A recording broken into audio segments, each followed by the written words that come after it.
dan syukran kita, salawatan wa salam ala rasulillah wa ala alihi wa sahbihi wa sallam. Puji syukur kita panjatkan kepada Allah Subhanahu wa taala, salawat dan salam kepada baginda Rasulullah Muhammad sallallahu alaihi wasallam.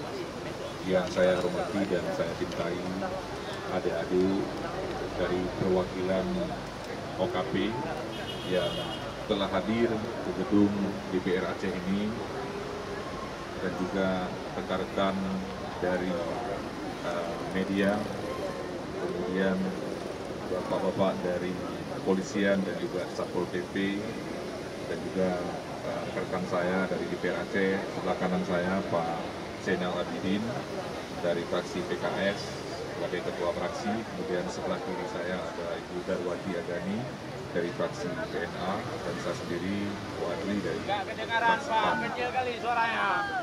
Nah, tentunya dalam kesempatan ini adalah kali yang kesekian kalinya DPR Aceh menerima aspirasi dari segenap masyarakat, dan hari ini dari OKP tentunya. Dan ini juga merupakan bagian dari proses demokrasi, dan memang kedaulatan ini yang tertinggi di tangan rakyat. Nah, ketika ada kebijakan negara yang kurang berpihak pada rakyat, sudah menjadi kewajiban kita rakyat untuk menyuarakan. Nah, saya pikir kami DPR Aceh bersama para pimpinan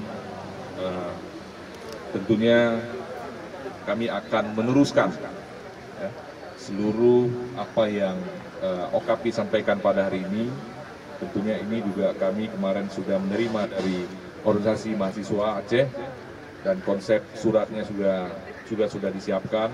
Untuk hari ini dengan adanya tuntutan dari OKP, nanti akan disinergikan kembali agar tuntutan ini insya Allah kalau tidak ada halangan, mudah-mudahan hari ini bisa disempurnakan dengan ada hadir OKP, dan mudah-mudahan juga bisa segera dikirim ke Bapak Presiden Republik Indonesia, kemudian juga DPR RI, serta juga perwakilan anggota DPR RI dan DPD Aceh, ya, Forbes, dan juga kepada Pak Gubernur, ya.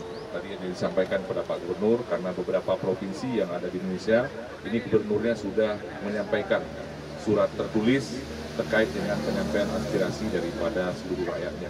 Dan saya pikir juga gubernur kita juga harus menyampaikan ini, dan kita DPR juga mendorong agar pemerintah Aceh juga menyampaikan aspirasi ini sebagai bentuk semangat dan juga mengakomodir apa yang disampaikan oleh rakyat melalui organisasi mahasiswa maupun OKP, bahkan organisasi buruh yang sudah beberapa tahun yang lalu secara konsisten menyuarakan terkait dengan kebijakan Undang-Undang Cipta Kerja ini ataupun Undang-Undang Omnibus Law ini.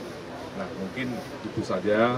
Kami juga menyampaikan permohonan maaf dari pimpinan DPR Aceh, karena pada kesempatan hari ini pimpinan DPR Aceh ada yang masih sakit, ya. Dalam kondisi pandemi ini juga kita tidak bisa menghindari bahwa siapa saja bisa terserang, ya, pandemi COVID ini. Juga ada yang memang sedang bertugas di luar Aceh.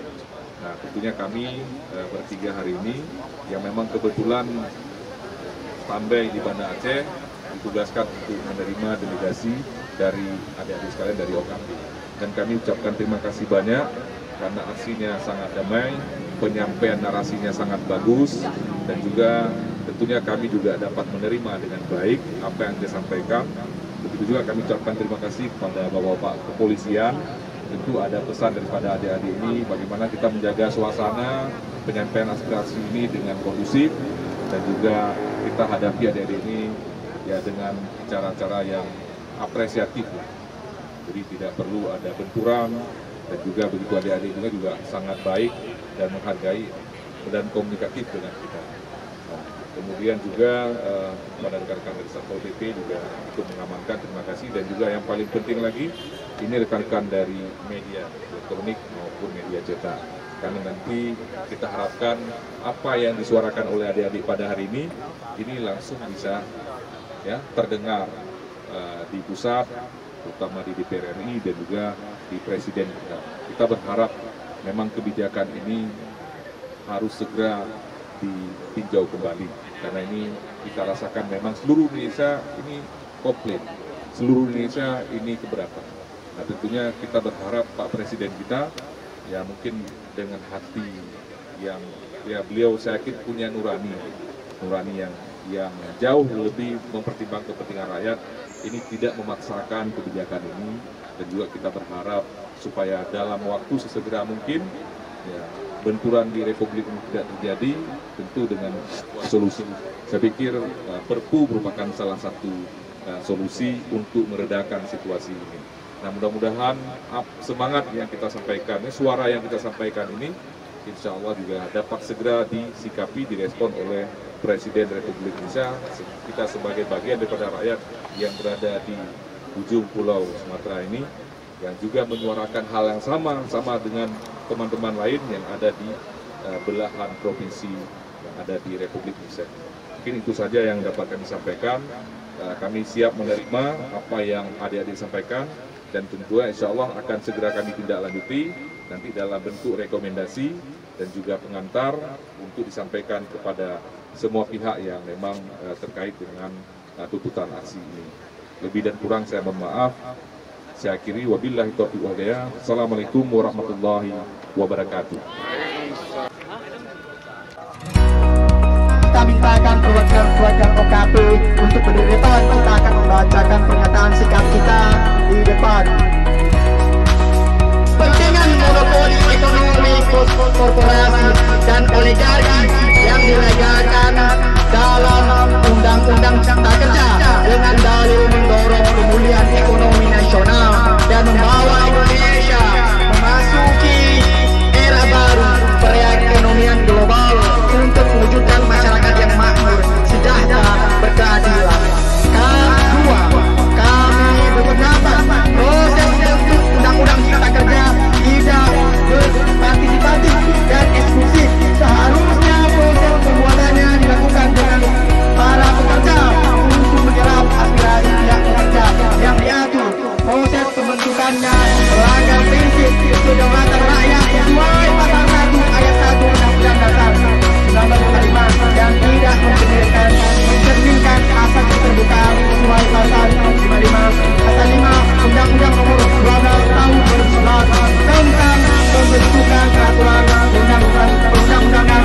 Terlebih pembentukan dan pengesahannya dilakukan di tengah pandemi COVID-19. Tidak, kami merasa Undang-Undang Cipta Kerja tidak menjamin kepastian hukum dan menjauhkan dari ekstra reformasi regulasi. Sebab pemerintah dan DPR berkira bahwa rancangan Undang-Undang Cipta Kerja akan memangkas banyak aturan yang dinilai overregulate. Namun faktanya nantinya akan banyak pendelegasian aturan dilanjutkan peraturan pemerintah seperti peraturan pemerintah PP yang justru dikhawatirkan akan memakan waktu lama menghambat pelaksanaan kegiatan yang di dalam Undang-Undang Cipta Kerja. 4. Cipayung merasa miris DPR dan pemerintah akan memperkecil kemungkinan pekerja warga negara Indonesia untuk bekerja karena Undang-Undang Cipta Kerja menghapus mengenai kewajiban mentaati ketentuan mengenai jabatan dan kompetensi bagi para tenaga kerja asing atau TKA dengan disahkannya Undang-Undang Cipta Kerja. TKA akan lebih mudah masuk perusahaan yang mensponsori TKA hanya butuh rencana penggunaan tenaga kerja asing RPTKA tanpa izin lainnya.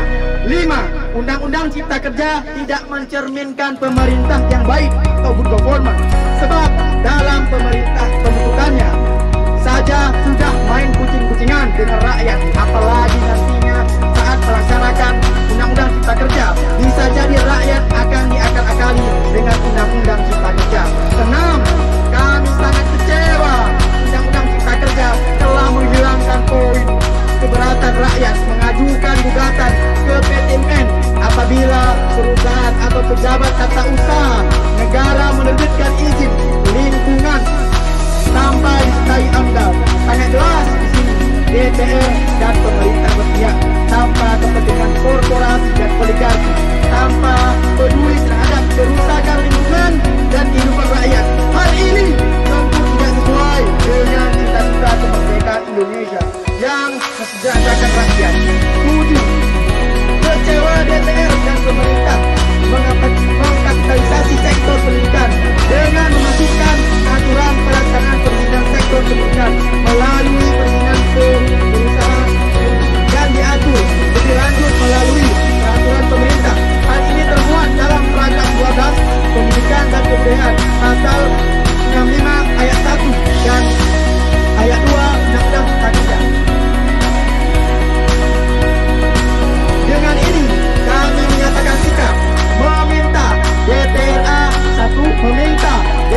DPRA untuk memahami kembali Undang-Undang Omnibus Law dan penyesuaian dengan Kanun Aceh. 6. Meminta dan mendesak DPRA Aceh melakukan judicial review terkait Undang-Undang Omnibus Law. 7. Menyuruhkan adanya front persatuan lintas sektoral dalam perlawanan terhadap Undang-Undang Omnibus Law. Mungkin ini yang tertandanan ini mengetahui Akmal Riza, Ketua BWIMM Aceh, Ruslan, Ketua PKC PMI Aceh, Muhardi Siddiq, Ketua BWI Aceh, Hasanul Abid, Ketua KAMI Aceh, Paul Razi, Ketua LMND Aceh, Fadil Maulana, Ketua Himma Aceh, Abdul Razak, Ketua Batu Haiti Aceh, Sutris, Ketua BSNI Aceh. Sekian kami dari Korlap, Agus Masya dan Raisul dari TNI Aceh menyampaikan surat pernyataan kami kepada Dewan Perwakilan Rakyat dan segera dibuat rekomendasi tertulis dalam rancangan ini. Kami ingin melihat sikap kepada Dewan kami di depan kami. Sekian.